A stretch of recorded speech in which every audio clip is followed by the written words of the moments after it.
Yeehaw! Oh.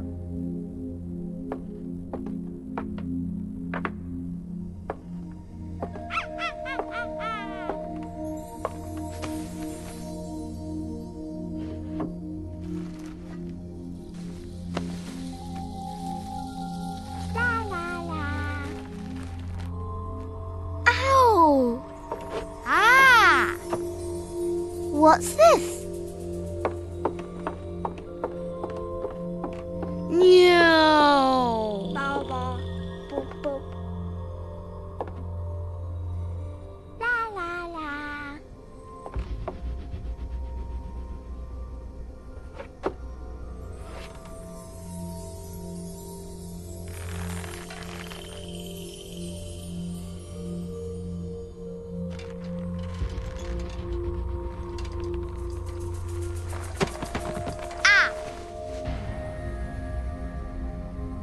Ooh.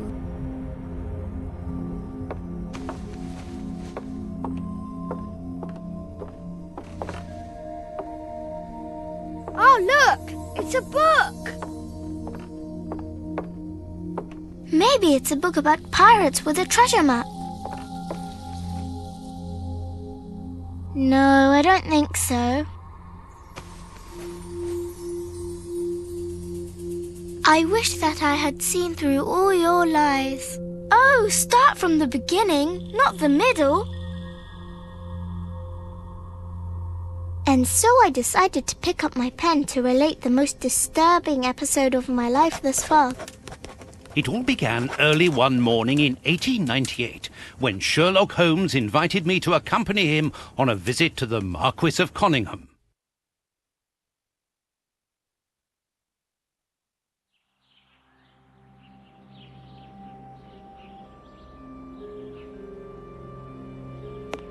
Watson, my dear fellow, we can now go and inform the Marquis that we have found the Samoan necklace, and very much faster than Inspector Baines, too, which pleases me. Have you really solved the theft, Holmes? And so quickly? I have indeed, Watson, and believe me, it was completely unnecessary to spread out all over London, as our friend Baines thought was best. He likes to boast that his methods are equal to mine, but once again the outcome has contradicted him. After all these years of accompanying you upon your investigations, I thought that by now I should be reasonably capable of following your train of thought. But in this particular case, I must admit that I don't understand anything at all. Ah, you see, but you do not observe, Watson. There lies the difference. It is a matter of course. A matter of course? In the middle of the night, when everyone is fast asleep, the service bell within that room rings out and alerts the servants. They dress quickly and come running, but the door is locked and there is a strong smell of burning from within. A few seconds later, the master of the house himself, the robbed Marchioness's husband, the Marquis of Conyngham, arrives and unlocks the door using the sole key. A fire has started inside the room, but they have managed to arrive in time to put it out.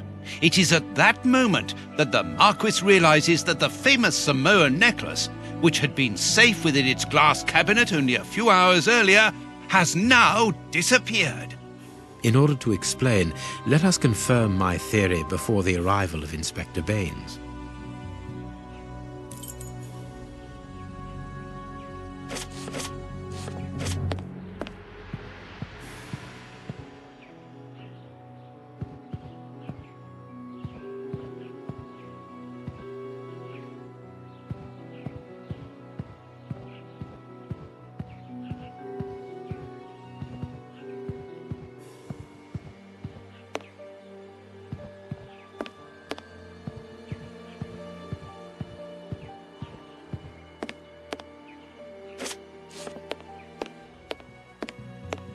This window was cut with a diamond, a clean, discreet piece of work. This is where the necklace was.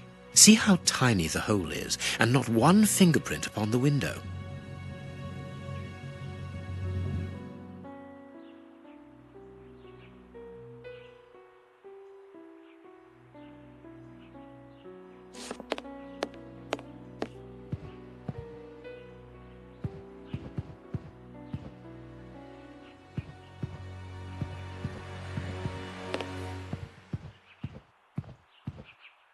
This window was... See how tiny...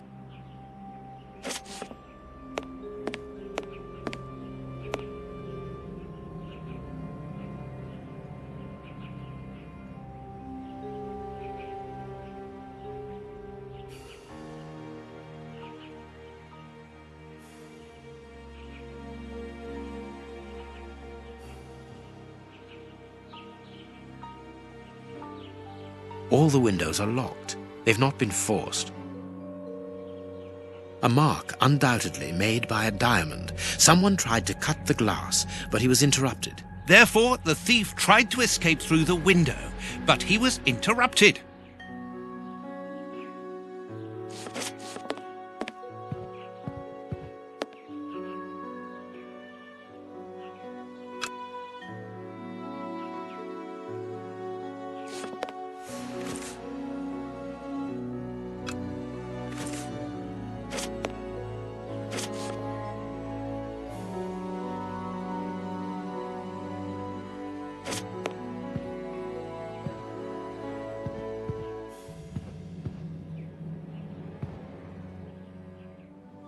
Let us examine the crumpled scores that have fallen off the piano.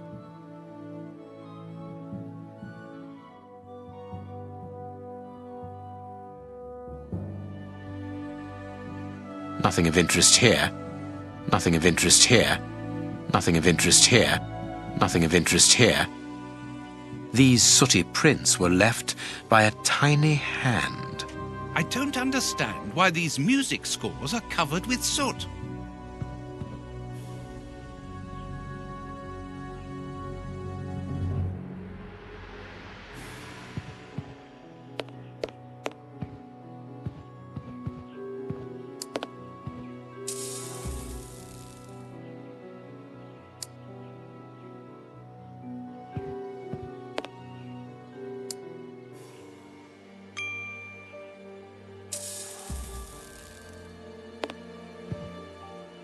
Not very well kept, this aquarium.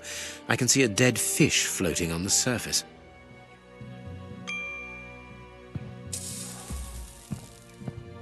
This draft screen makes an ideal hiding place.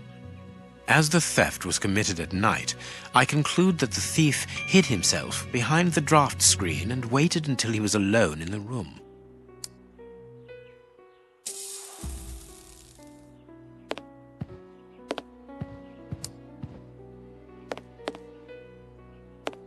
The chest wasn't opened. The necklace wasn't in it. The fire started here, just beneath the bell pull. Whoever pulled the cord would have had his feet in the fire, unless it was pulled before the fire started. Strange. There are some objects here that have been knocked over.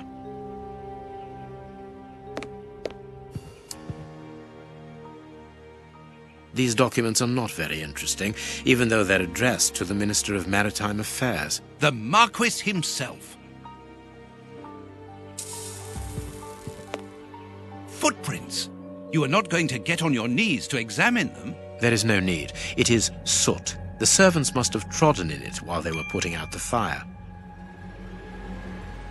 Heading towards his chosen escape route, probably the window, the thief knocked over the stool, which then caught fire. But why didn't he try to put the fire out at once?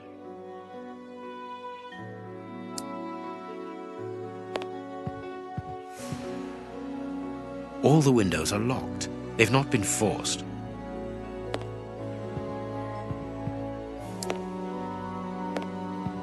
A candle. It must have fallen from the chandelier.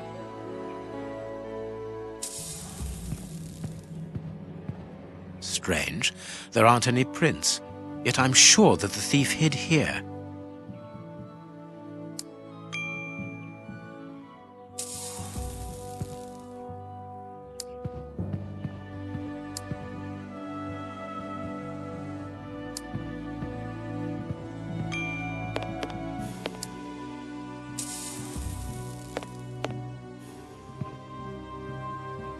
When the servants arrived at the door, having been alerted by the bell, they saw evidence of the theft and the fire, but they didn't see the thief. This door is very hard to force. The Marquis is the only person to have the key. The thief could not get out through here until eventually, when the door was opened by the servants. Ah, Mr. Holmes. You're already here. Good morning, Inspector. You've arrived just in time. Scotland Yard arrives like the cavalry, always in the nick of time. Ah, but I know that satisfied expression, Mr. Holmes. Have you already solved the case? It's possible. We have retraced the thief's rather unusual footsteps. He is a true acrobat. But what I cannot understand is that when the servants entered the room, there was no one to be seen. An acrobat, perhaps, but an invisible one? I do not think so. The only explanation is that the thief escaped before the servants arrived. I don't know how, but there is no other way. Half a point for the doctor, nil for the inspector. I am pleased to see that you find the situation amusing, Mr. Holmes. Very well, then. Explain. Dr. Watson was correct when he mentioned acrobatics, but he is mistaken about the nature of the acrobat. As for you, Baines, you're quite incorrect, as the thief was in the room when the servants entered. Explain, for heaven's sake, Mr. Holmes. Watson, how could a thief be missed in the middle of 8 men? I don't know. Because he is very small? Stop teasing us, Holmes. Exactly, because he is small and remarkably agile. You're thinking of a monkey? And a trained monkey at that, without a doubt, a Leontopithecus rosalia from Central America. The animal had been hidden inside the room for several hours, calmly awaiting the signal from his master. Once night had fallen and the room was empty, a high-frequency whistle alerted the monkey that it was time to begin the procedure for which he had been trained. The monkey emerged from his hiding place and used the point of a diamond to open the glass cabinet and steal the necklace. He headed across to the window by the chimney, but knocked over the stool, which in turn knocked aside the fire guard and started the fire. The frightened monkey jumped from the chimney by swinging from the bell pull, thus alerting the house servants. He then went to the window and began to use his diamond to cut a hole, but was interrupted by the staff trying to gain entry via the door, and he panicked again. He ran across the piano, scattering the music scores onto the floor, before hiding inside the chandelier, knocking over a candle. Finally, the servants and the Marquis entered the room, leaving the door open while they put out the fire. It was during the confusion that our agile little thief made his escape through the doorway. As simple as that. A brilliant explanation. Bravo, Holmes. And the necklace? I can see it from here, my friends. It's right in front of us. We have searched the room from top to bottom, Holmes. How were we unable to find it? Because we paid insufficient attention to the only victim of this affair. What victim? No one is dead? Yes, Watson. A poor goldfish whose destiny was to die, crushed by one of the most precious necklaces in England. The aquarium is just beneath the chandelier. I understand. The little monkey had likely hung the necklace around its neck and lost it when he leapt from the chandelier. The jewels fell into the aquarium, where they remain now.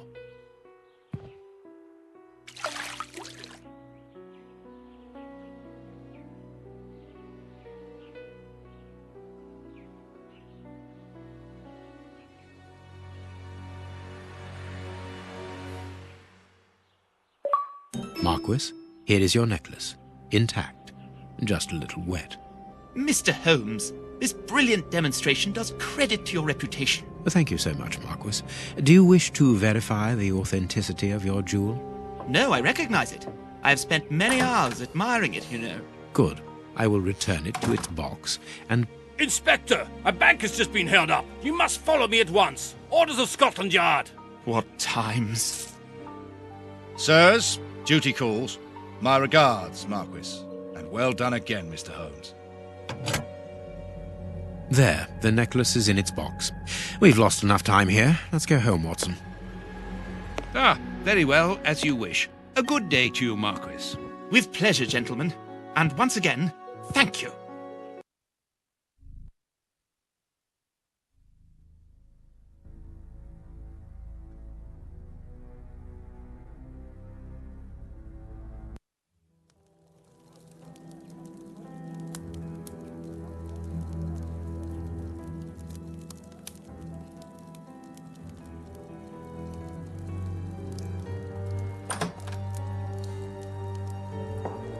This morning's newspaper.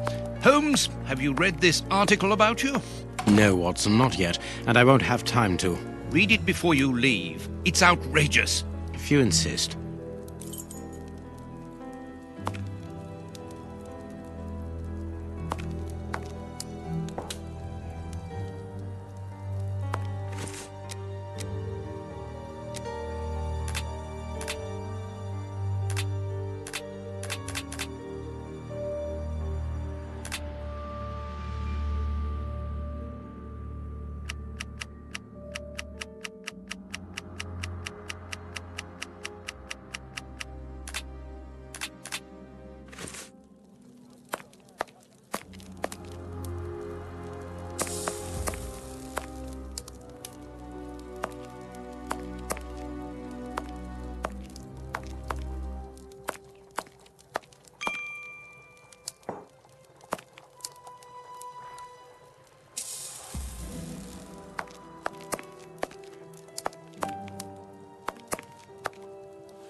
Read the paper, Holmes.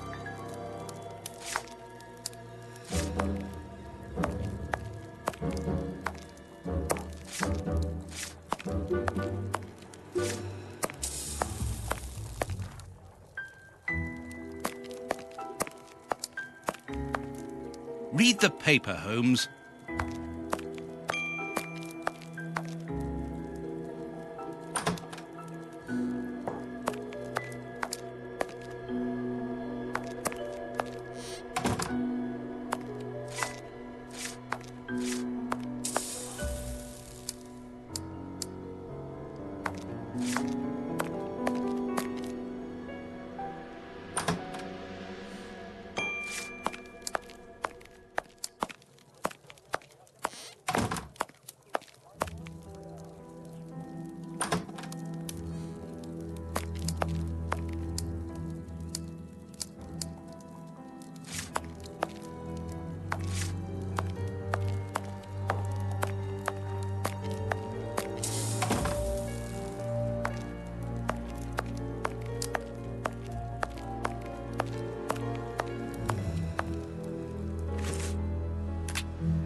Prince Woodville, French culinary expert and bagpipe player, might be our next king. That's not so shocking, my dear fellow. You know exactly to which article I'm referring, Holmes. How can Farley dare to tarnish your reputation like that? You know, Watson, that wherever glory walks, jealousy is bound to follow. As for the forgery of the necklace, I suspect that we shall soon be enlightened in this regard. Come in, Inspector Baines, the door's open. Ah, Mr. Holmes. How did you know I was here? You are one of our rare visitors who avoids the second-to-last step of the stairs, which creaks dreadfully. And if I add the clinking of the handcuffs at your belt, to what do we owe the pleasure of your visit, Inspector? Have you read that, Rag?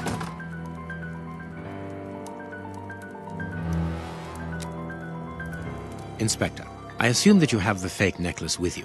It's why you're here. Your superiors would like me to examine it. Indeed.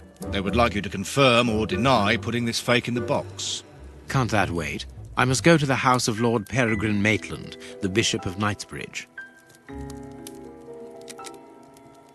Inspector, can you explain this slander? Has the necklace of the Samoas really been replaced by a fake? I don't know how the reporter got hold of the information, but it's true. About the necklace, of course. I wouldn't permit myself to question the integrity and honesty of Mr. Holmes. The necklace is a forgery? Impossible! I saw the Marquis authenticated before my very eyes, before Holmes returned it to its place. Mr. Holmes, the Marquis believes Osmond Farley's theory.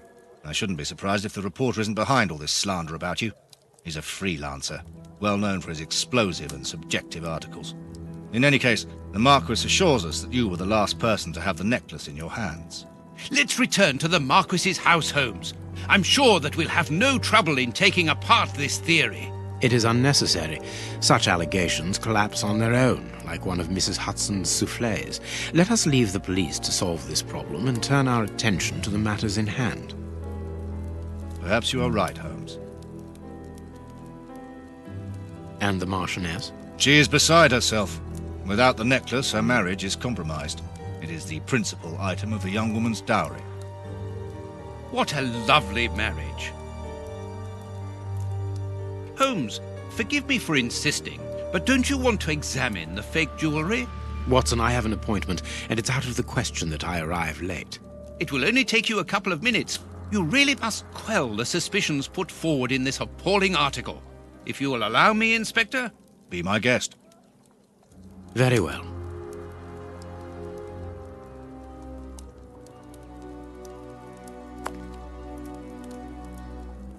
What do you think, Holmes?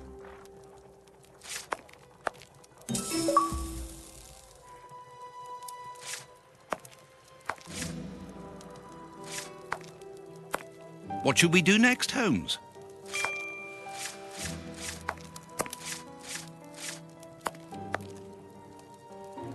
What do you think, Holmes?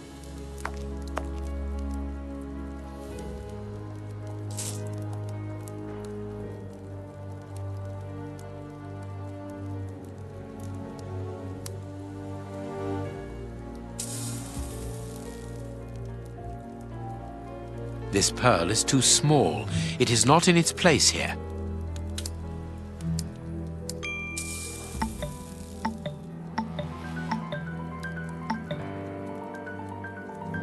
This pearl is a different color. These three pearls are of poor quality. Too many defects. This necklace is a fake. This is nothing but a vulgar copy, and at a glance it would appear that the forger has intended for it to be seen as such. How could we have been fooled by such a blatant imitation? I don't understand. Yes, how is it possible? Holmes, do you have a theory about this? I have absolutely no idea. You insisted that I examine the necklace, and I have done so. Now it is important that I keep my appointment. I'm sure, Inspector, that you will throw some light on this affair. Holmes. You may accompany me, Watson, if you care to do so. Goodbye, gentlemen. I'll keep you informed as to my inquiries. Goodbye, Inspector.